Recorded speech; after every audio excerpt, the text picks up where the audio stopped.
무오사화가 끝난 후 대신도 대간도 크게 위축되자 더 이상 거리낄 게 없어진 연사는 우리가 아는 폭군이 되었을 줄 알았는데 오히려 이전보다 더 괜찮은 왕이 되어버립니다. 연사는 대신과 대간의 긴장을 풀어주고 정치에도 이전보다 더 관심을 기울였는데요. 그러다 보니 사화는 단발성 이벤트였을 뿐 조선은 성종 때에 이은 태평성대를 누리게 됩니다. 그런데 이런 평화를 깨고 연사는 갑자기 칼을 꺼내드는데 오늘은 연산이 본격적으로 미쳐 날뛰기 시작한 갑자사화의 주역 임사홍에 대해 알아볼까요?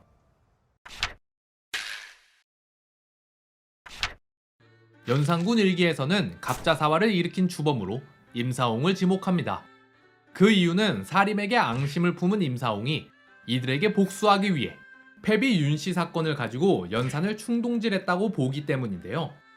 패턴이 계속 똑같죠? 사림들은 사화를 기록할 때 계속 자기들을 피해자로 포장하고 가해자는 옹졸한 복수를 하려는 속 좁은 사람으로 만듭니다. 그럼 임사홍은 과연 어떤 사람이고 과연 임사홍은 정말 연산을 충동질했을지 한번 알아볼까요? 임사홍은 세종 27년에 태어나 세조 12년에 문과 3등으로 급제하여 관직 생활을 시작합니다. 임사홍은 시와 글을 잘 쓰기로 유명했으며 중국어에 능통해 명나라의 외교와 관련된 업무를 주로 맡았는데요. 그러다 성종이 왕위에 오르자 성종은 친위 세력을 만들기 위해 이 임사홍에게 도승지, 이조판서, 예조참의 등 여러 요직을 맡깁니다. 그런데 이렇게 성종의 총애로 승승장구하던 임사홍이 어째서 사림에게 앙심을 품게 된 걸까요? 임사홍은 특유의 직설적인 화법과 남 눈치 안 보는 성격 때문에 다른 사람들의 비위를 거스르는 일이 많았습니다. 그 예를 몇 가지 살펴보자면 먼저 성종 3년 4월 경연 때 일어난 일입니다. 이날 경연에서는 천인가문설에 대한 이야기가 나왔는데요. 천인가문설이란 가뭄이나 홍수 같은 천재지변은 화가 난 하늘이 왕에게 내리는 경고이기 때문에 이런 일이 일어나면 왕은 자기 잘못을 뉘우치고 반성해야 한다는 겁니다. 신하들이 왕을 길들이기엔 이만한 명분이 없었겠죠. 따라서 경영관들은 신이 나가지고 성종에게 이 천인가문설에 대한 설명을 잘 했는데 그때 경영관으로 있던 임사홍이 초를 칩니다. 임금뿐만 아니라 재상도 함께 나라를 다스리는데 어찌 천재지변이 다 임금 탓이란 말이오. 또한 지금 금주령이 내렸는데도 재상들은 아무렇지도 않게 술을 마시니 이게 과연 옳은 행동이오. 정컨대 전하께서는 앞으로 법을 어긴 재상이 있다면 용서치 말고 벌하여 주시옵소서. 그러자 관료들 사이에서는 난리가 납니다. 왕한테는 나라를 다스리는 자로서 모범이 되어야 하니 이것도 하지 말고 저것도 하지 말고 시키는 대로만 해야 한다고 그렇게 떠들어댔으면서 막상 법을 어긴 재상을 처벌하자고 하니까 그건 잘못된 거라며 발끈하는데요. 재상일지라도 법을 어긴 자는 반드시 벌해야 한다는 말은 독재자나 할 법한 말이오. 임사홍은 당장 진술서를 써서 제출하시오. 임금의 명령이라면 쓰겠지만 신하의 명령이라면 쓰지 않겠소. 대신들이 재앙의 책임을 임금에게만 미루고 스스로는 돌아보지 않으려 하기에 내 글이 말한 것인데 대체 무엇이 잘못됐단 말이오? 대신들은 임사홍의 말을 듣고 발끈했지만 임금으로서는 그의 발언이 이렇게 통쾌할 수 없었겠죠. 그래서인지 성종은 노골적으로 임사홍 편을 듭니다. 임사홍의 발언 중 어디가 잘못됐다고 그러는가? 대신들은 임사홍의 죄를 논하지 말라. 자, 그럼 혹시 임사홍이 성종의 눈에 들기 위해 이런 말을 했던 걸까요? 다음의 일화를 살펴보면 그건 또 아닌 것 같습니다. 성종 5년, 형조에서 성종에게 감옥의 미결수가 하나도 없다고 보고합니다. 당시에는 과학적 수사가 발달하지 않아서 사건을 빠르게 해결하기가 어려웠는데요. 그래서 오랜 시간 판결이 미뤄지다 보면 죄 없는 백성이 몇 년 동안 감옥에 갇혀 있곤 했습니다. 그런데 감옥에 미결수가 하나도 없다는 건 왕이 정치를 잘했고 관원도 부지런하고 현명했다는 뜻이 되겠죠. 따라서 성종은 기쁜 마음으로 형조 관원에게 상을 내리는데 이때 임사홍이 나서서 초를 칩니다. 과거에 한 형조 판서가 이 같은 명예를 얻기 위해 제대로 수사도 하지 않고 죄수들을 모두 석방한 적이 있습니다. 전하께우선 지금이 그때와 다르다고 어찌 확신하신 겁니까? 정컨대 형조 관원에게 상을 내리지 마시옵소서. 자, 이렇듯 임사홍은 그 대상이 왕이건 관료건 할 거 없이 자기 생각이 아닌 것 같으면 소신있게 비판하는 스타일이었습니다. 그러다 보니 주변에 적이 참 많았겠죠. 그래서인지 원래부터 임사홍을 안이 꼽게 보던 대간들은 한 건수를 제대로 잡아 임사홍을 쫓아버리는데요.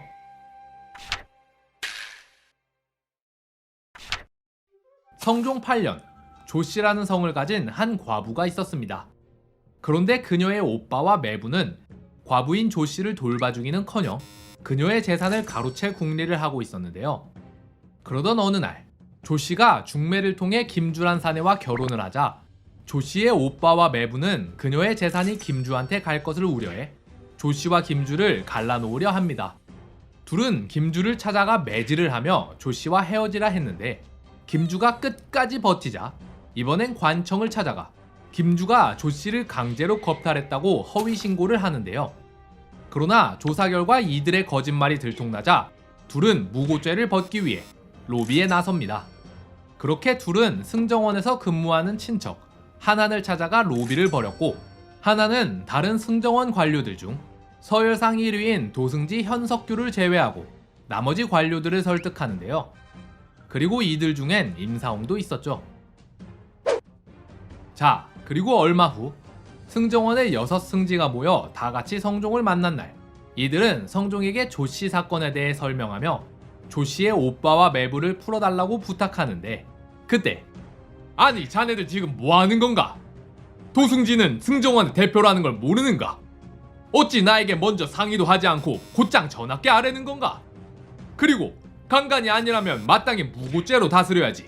그게 뭐가 잘못됐다는 건가? 승지들은 내부 서열이 매우 엄격했는데 서열 1위인 현석규는 이들이 자기를 제치고 왕에게 직접 보고를 올리자 화가 나서는 왕 앞에서 동료들과 싸움을 벌인 겁니다. 그렇게 승지들이 어전에서 싸움을 벌이자 화가 난 성종은 이들을 전부 승지에서 쫓아내버리는데요. 그런데 당시 관료들은 로비에 넘어간 승지들보다 동료에게 싸움을 건 현석규가 더 잘못했다고 봤는데요. 그렇게 대신 대간이 합동하여 현석규를 탄핵했는데 오히려 성종은 로비에 관여되지 않았던 현석규를 칭찬하며 그를 2자급이나 건너뛰어 대사원으로 승진시켜버립니다. 그러자 더욱 거세게 현석규를 탄핵하는 대간들. 그런데 성종은 어디 끝까지 해보자는 생각이었는지 아예 현석규를 2자급 더 건너뛰어 형조판서로 승진시켜버리는데요.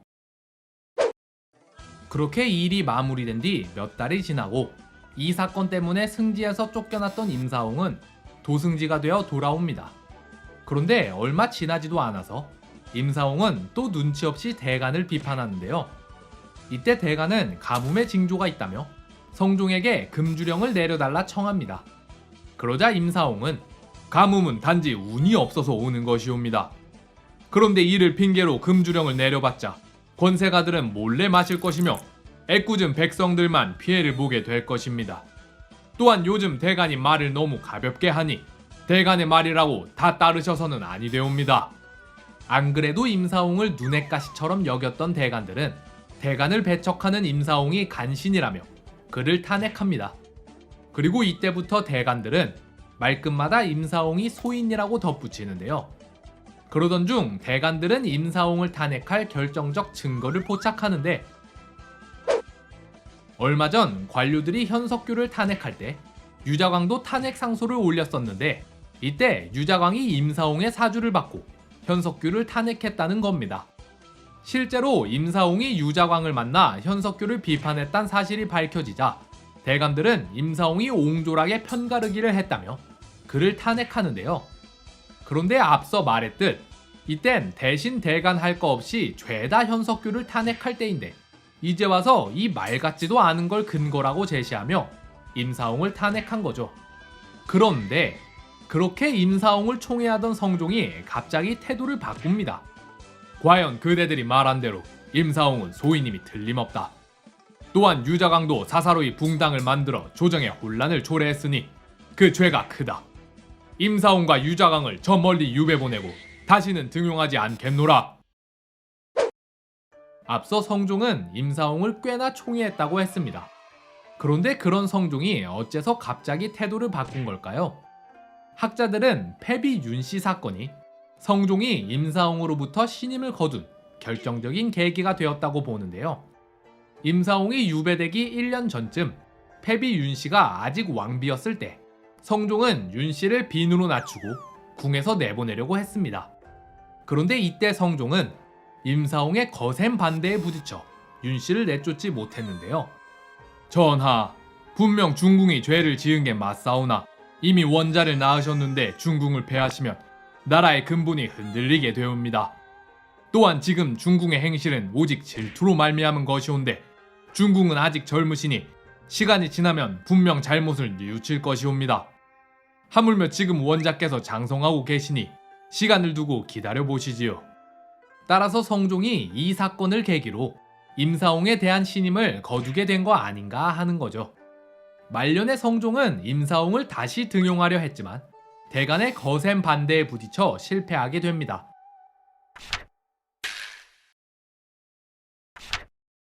시간이 흘러 성종이 죽고 연산이 즉위했으나 임사홍은 이때까지도 관직에 돌아오지 못했습니다. 그런 그가 다시 관직에 돌아올 수 있게 된 건 넷째 아들인 임숭재 덕분이었는데요. 임숭재는 노래와 춤에 뛰어났는데 이 덕분에 연산의 눈에 띌 수 있었습니다. 연산도 노래와 춤에 뛰어났기 때문이죠. 게다가 임숭재는 눈치가 빨라서 연산의 기분을 잘 파악했고 그때그때 연산의 비위를 잘 맞췄기에 연산의 총애를 받게 되었습니다. 그에 대한 연산의 총애가 어느 정도였냐면 연산은 갑자사화가 끝난 뒤 임숭재의 집 주변 40채를 헐어버리곤 그의 집과 창덕궁을 연결해 수시로 드나들었는데요. 또한 임숭재는 채홍사로 임명돼 전국의 미녀를 뽑아 연산에게 바치는 일도 맡았습니다. 연산에 대한 충성심이 지극했던 임숭재는 연산 11년 11월에 죽으면서 다음과 같은 유언을 남겼는데요. 죽어도 영한이 없사오나 다만 미인을 바치지 못한 것이 한이옵니다. 자, 다시 임사홍 얘기로 돌아와서 연산 6년 임숭재는 아버지 임사홍의 억울함을 호소하기 위해 연산에게 상소를 올렸고 이로부터 3년 뒤인 연산 9년 드디어 임사홍이 정식으로 정계에 복귀합니다. 성종에게 유배당한 뒤로 무려 25년 만인데요. 25년이라니 이 정도면 임사홍이 이를 갈고 복수를 꾀할 만하죠. 따라서 연산군 일기에서는 이렇게 복수심에 불타오른 임사홍이 패비 윤씨의 일로 연산을 충동질하여 갑자사화를 일으켰다고 나와 있습니다. 그러나 조금만 더 생각해보면 임사홍을 탄핵하고 내쫓은 이들은 살인파였는데 패비 윤씨의 일로 숙청이 시작되면 피해를 볼 사람들은 주로 훈구파였습니다. 게다가 이 훈구파 세력들은 임사홍이 살인의 탄핵을 받을 때 오히려 임사홍을 변호해주기까지 했는데요. 따라서 임사홍이 살인에게 복수를 할 생각이었다면 패비 윤씨의 일이 아니라 다른 일로 연산을 부추겨야 하지 않았을까요? 게다가 갑자사화의 진행 과정을 보면 임사홍은 맨 처음에 연산을 자극했다는 것 빼곤 거의 존재감이 없다시피 합니다. 반면 앞서 무오사화 때 유자강은 사건을 진두지휘하며 존재감을 크게 내보였는데요. 이러한 이유로 인해 최근엔 갑자사화가 임사홍의 작품이 아니라 다른 이의 작품이라고 보는 시선이 많습니다. 자, 그럼 실제 갑자사화는 어떻게 진행됐으며 또 누구의 작품일지 다음 시간에 한번 알아봅시다.